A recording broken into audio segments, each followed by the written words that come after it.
Standard 10 science part 2 चा first topic आज आपण पाहणार आहोत हेरिडिटरी अँड इव्होल्युशन.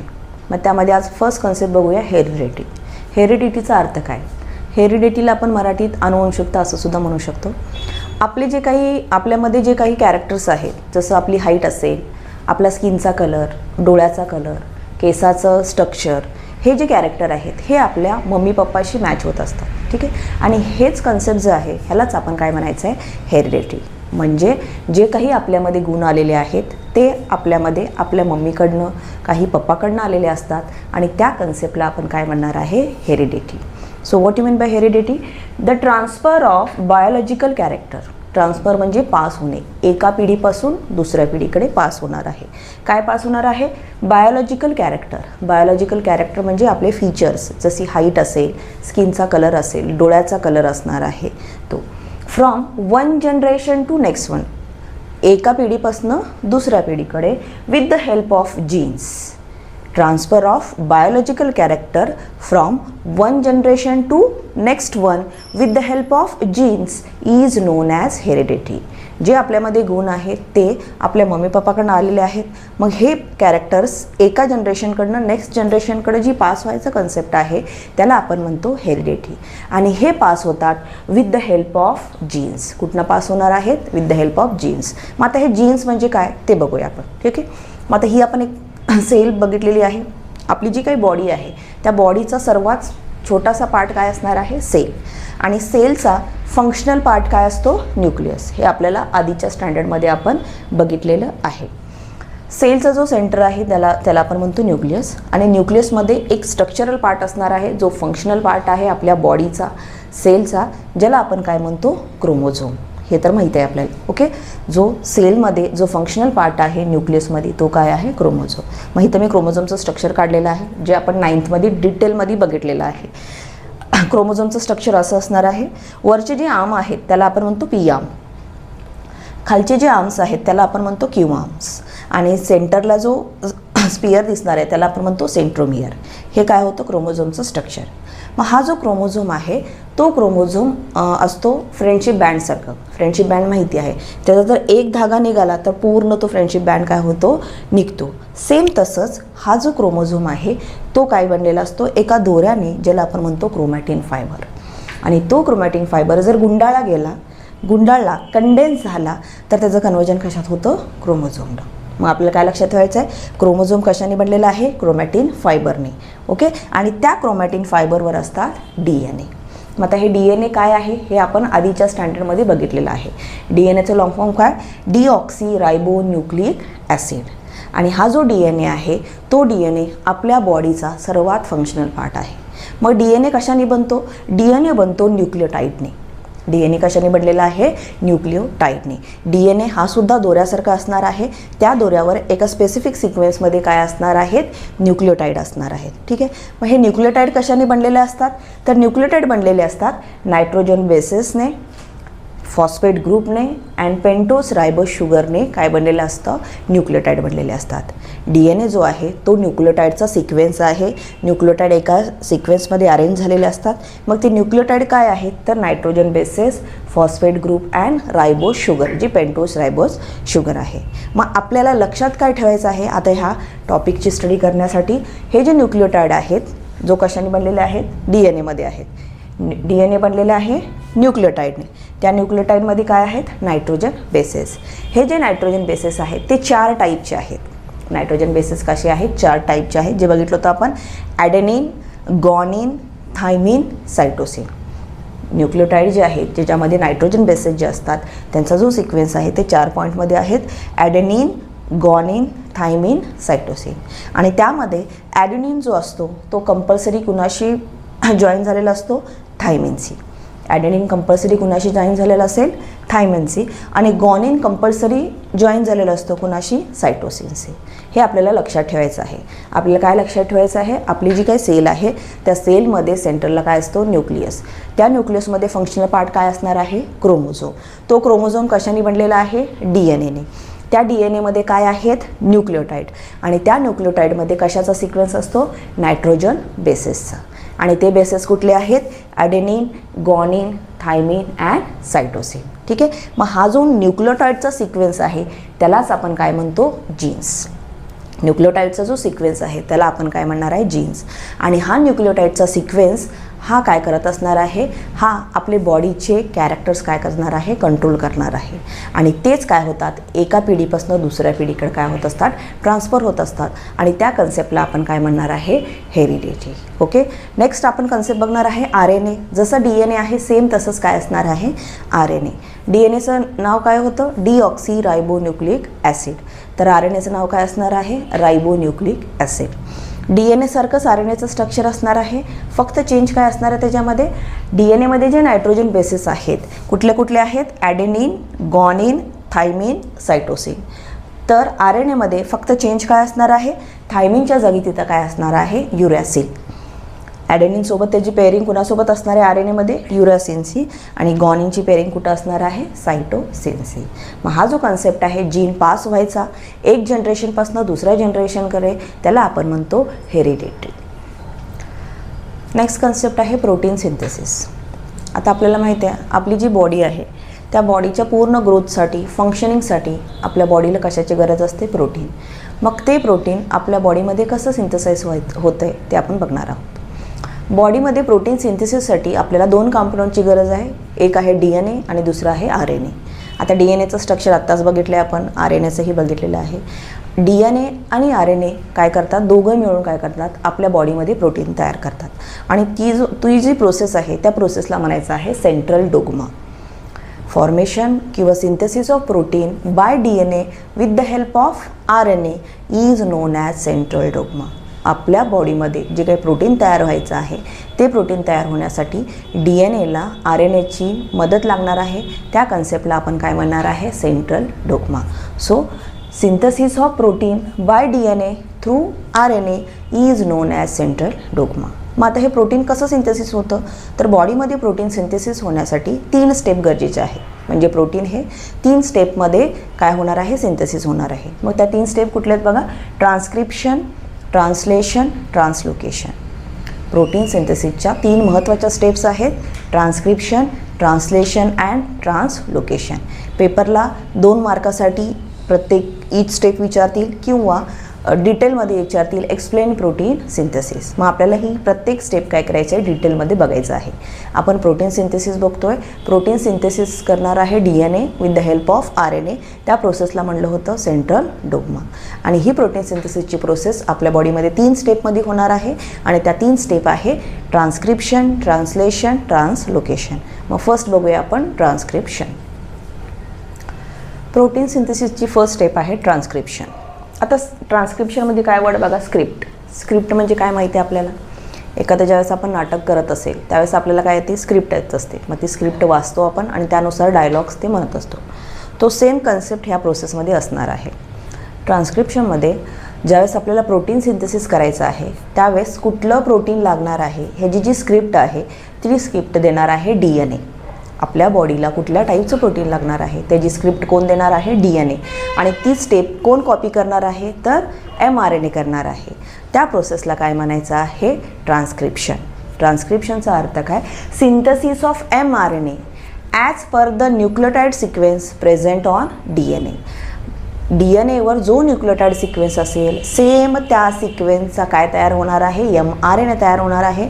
आणि त्या प्रोसेसला काय म्हणणार आहे आपण, ट्रान्सक्रिप्शन. इथे मी डायग्राम काढलेली आहे. हे बघा आपला DNA स्टँड आहे. आपल्याला माहिती आहे DNAचा स्टँड कसा असतो, डबल स्टँड असणार आहे. आणि RNA कसे असणार आहे, सिंगल स्टँड असणार आहे. जो DNAचे स्टँड असणार आहे ते डबल हेलिक्स असतात, गुंडाळलेले असतात. ठीक आहे. ज्यावेळेस आपल्या बॉडीला प्रोटीन सिंथेसाइज करायचं असेल त्यावेळेस एक एन्झाईम ॲक्टिवेट होणार आहे. त्या एन्झाईमचं नाव काय आहे, RNA पॉलिमरेज. आणि त्या एन्झाईमच्या इन्फ्लुएन्समध्ये हा जो DNA स्टँड आहे ते थोडेसे काय होणार आहेत, सेपरेट होणार आहेत. जे डबल हेलिक्स स्ट्रक्चर होतं ते हे RNA पॉलिमराईजच्या एन्झाईमच्या इन्फ्लुएन्समुळे थोडेसे काय होतील, सेपरेट होतील. आणि सेपरेट झाल्यावर ह्या DNAवर जो सिक्वेन्स आहे, कशाचा सिक्वेन्स, न्यूक्लियोटाइडचा. आणि DNAमध्ये कुठले कुठले न्यूक्लियोटाइड आहेत हे आपल्याला माहिती आहेत. कुठले कुठले, ॲडेनिन, थायमिन, सायटोसिन, गॉनिन. हे काय आहे, 4 नायट्रोजन बेसेस आहेत. ओके. मग त्यांचा जो सिक्वेन्स आहे त्या सिक्वेन्ससारखा सेम सिक्वेन्स कॉम्प्लिमेंटरी सिक्वेन्स तयार होईल कशावर, mRNAवर. आणि हीच प्रोसेस त्याला आपण काय म्हणायचं आहे, ट्रान्स्क्रिप्शन. आपल्या DNA जो न्यूक्लियोटाईडचा सिक्वेन्स आहे त्याचा कॉम्प्लिमेंटरी सिक्वेन्स कुणावर तयार होईल, mRNAवर तयार होईल आणि त्या प्रोसेसला काय म्हणायचं आहे आपल्याला, ट्रान्स्क्रिप्शन. ओके, मग बघा आपल्याला माहीत आहे ॲडेनिन कंपल्सरी कुणाशी पेअरिंग असणार आहे, थायमिनशी, बरोबर आहे. पण RNAमध्ये थायमिन नसून तिथं काय असणार आहे, युरॅसिल. त्यामुळे AC कॉम्प्लिमेंटरी काय दाखवलं आहे, यू. थायमिन कुणाशी जॉईन असणार आहे, ॲडेनिनशी. सायटोसिन कुणाशी जॉईन असणार आहे, गॉनिनशी. गॉनिन कुणाशी जॉईन असणार आहे, सायटोसिनशी. म्हणजे आपला जो DNA आहे सेम त्याचा कॉम्प्लिमेंटरी काय तयार झालेला आहे, mRNA तयार झालेला आहे.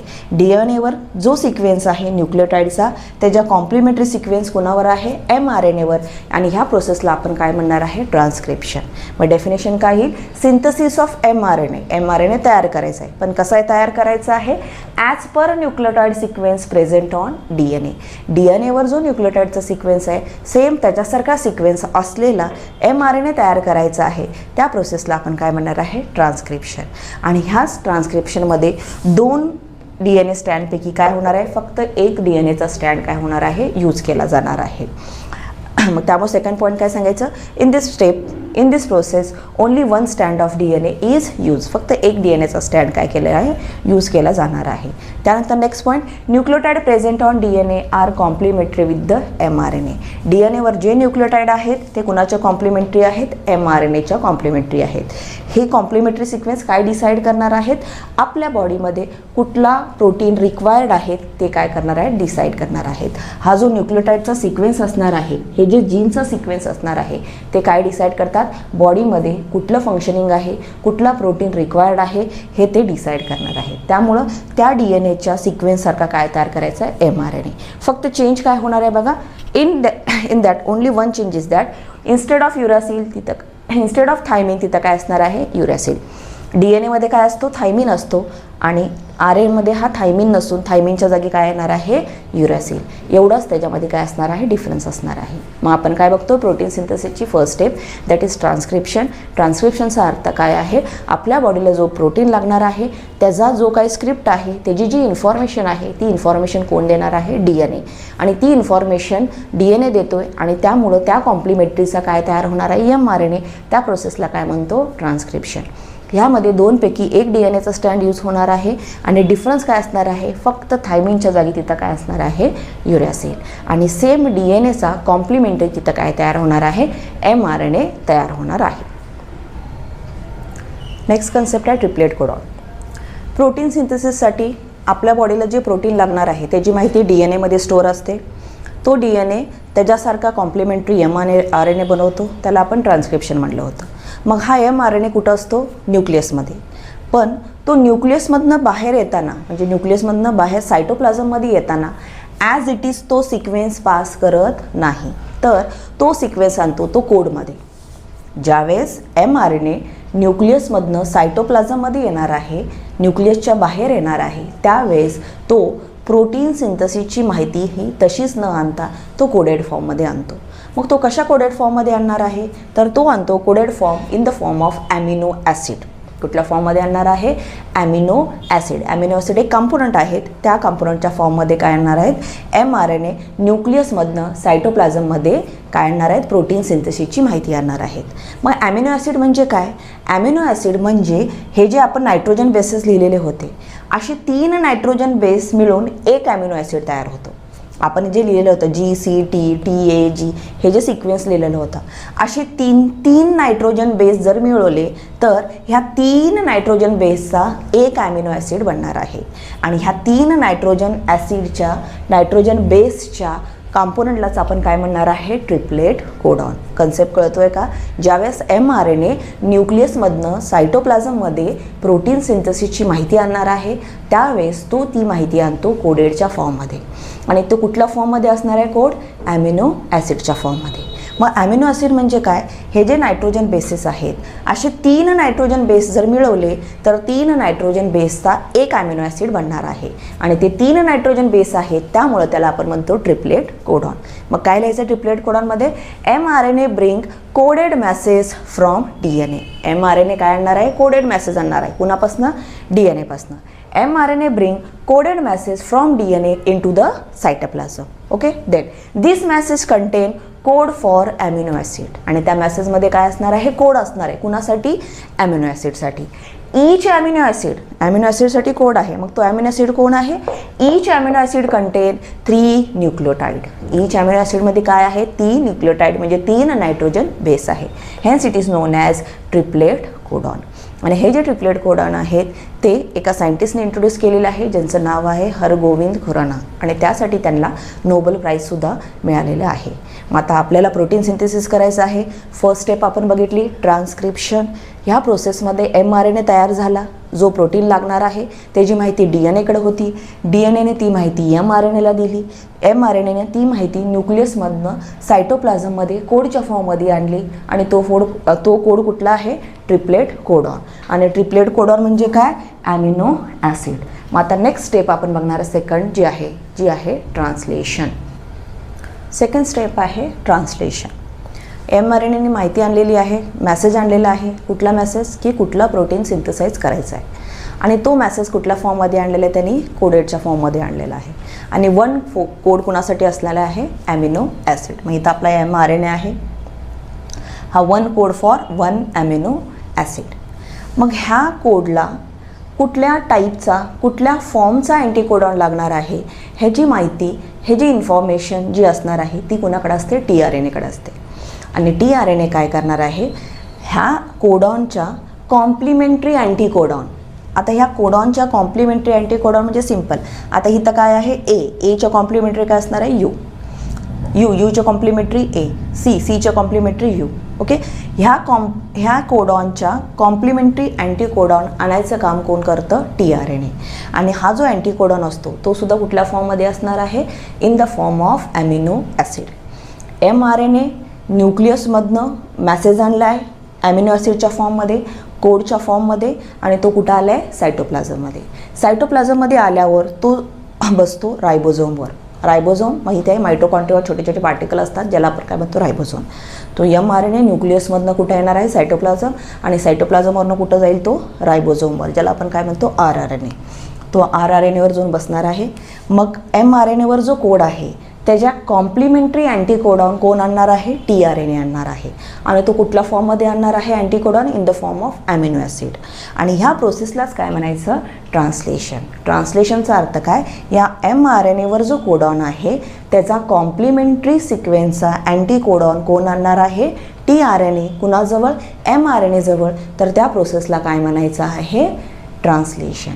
आणि ह्या प्रोसेसमध्ये ही प्रोसेस होण्यासाठी कुणाची मदत लागणार आहे आपल्याला, rRNAची. कारण की ही सर्व प्रोसेस कुणावर होणार आहे, रायबोझोमवर होणार आहे.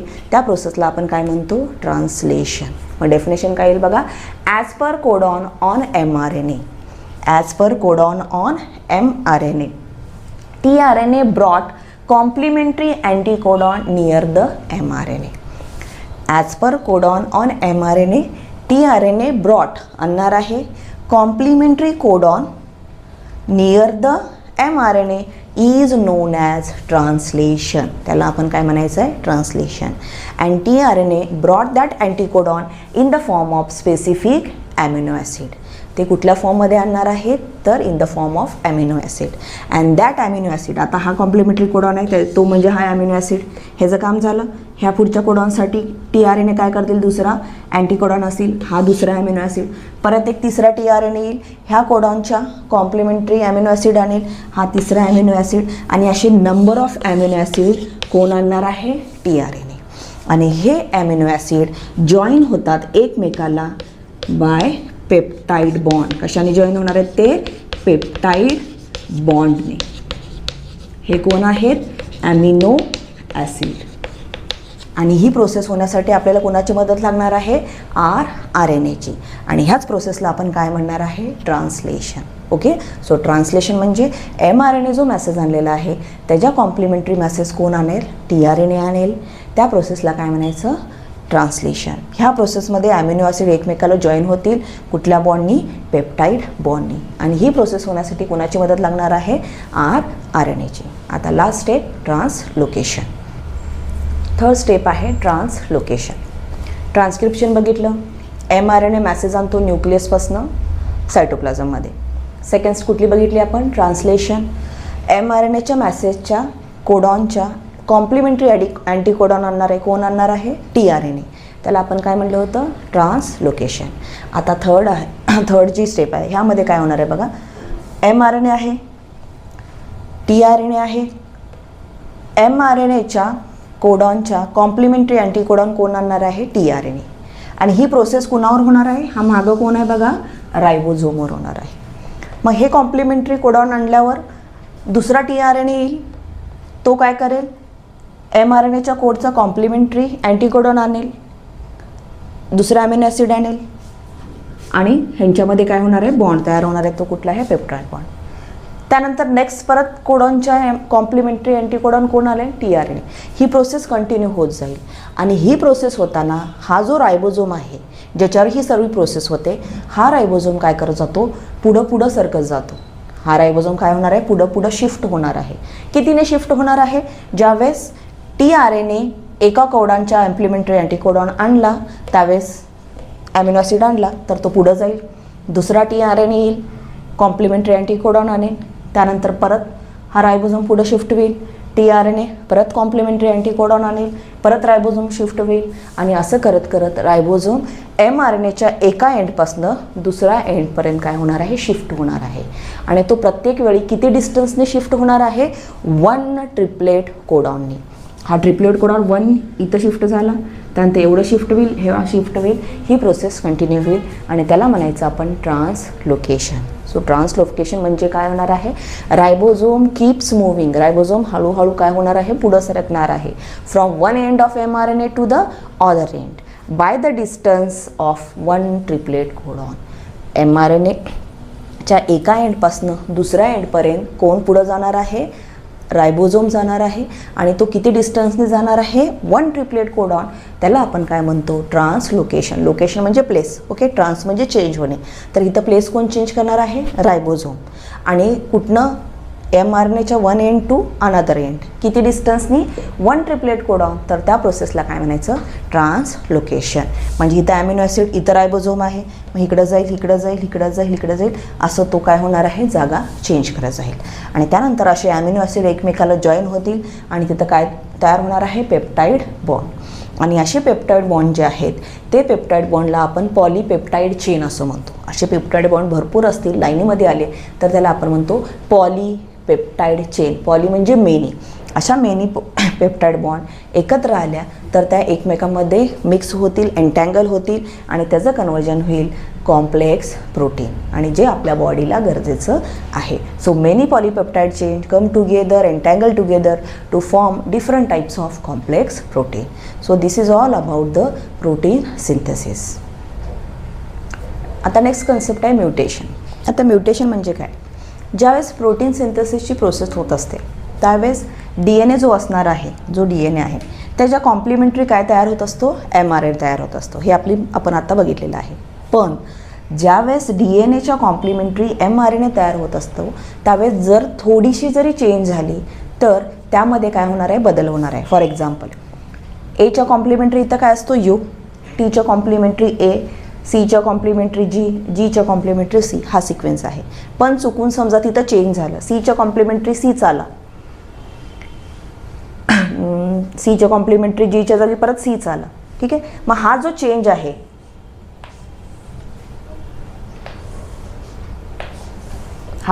आहे कशामध्ये आहे? जेनेटिक मटेरियलमध्ये, न्यूक्लियोटाईडमध्ये. म्हणजे mRNA जर DNA कडनं स्क्रिप्ट आणताना चुकीची आणला, एक न्यूक्लियोटाईड मिसिंग झाला किंवा एक न्यूक्लियोटाईड रिपीट झाला किंवा न्यूक्लियोटाईड जो आहे तो कॉम्प्लिमेंटरी जो आहे तो चेंज झाला तर तिथं काय होणार आहे? जेनेटिक मटेरियल जे होणार आहे ते चेंज होणार आहे. आणि त्याच प्रोसेसला आपण काय म्हणणार आहे? म्युटेशन. म्युटेशनचा अर्थ काय? ज्यावेळेस mRNA DNAपासनं कोडॉन आणणार आहे, मॅसेज आणणार आहे, ते मॅसेज आणताना न्यूक्लियोटाईडमध्ये समजा सिक्वेन्समध्ये चेंज झाला, काही न्यूक्लियोटाईड जे आहेत ते स्किप झाले, काही जर समजा डबल झाले, काही न्यूक्लियोटाईड जर चेंज झाले तर ते कशामध्ये रिझल्ट होतील? जेनेटिक चेंजमध्ये रिझल्ट होतील. आणि त्यालाच आपण काय म्हणणार आहे? म्युटेशन. त्यामुळे डेफिनेशन काय येईल? Sudden change occurring in genetic material. Genetic मटेरियलमध्ये सडन चेंज होईल. आणि हा सडन चेंज का होणार आहे? कारण DNA कडनं येतानाची माहिती जी आहे तीच चुकीची होती आणि त्या स्टेपला आपण काय म्हणणार आहे? Mutation. So sudden change occurring in genetic material is called as mutation. आणि ह्या म्युटेशनमध्ये काही आजारसुद्धा होतात जे जेनेटिक असतात, जे आपण 9th स्टँडर्डला बघितलं होतं. Sickle cell anaemia, down syndrome असे जे काही डिसीजेस होते हे सगळे कशामुळे रिझल्ट होणार आहे? म्युटेशन. मग हे कधी कधी मेजरसुद्धा असतं, कधी कधी मायनरसुद्धा असणार आहे.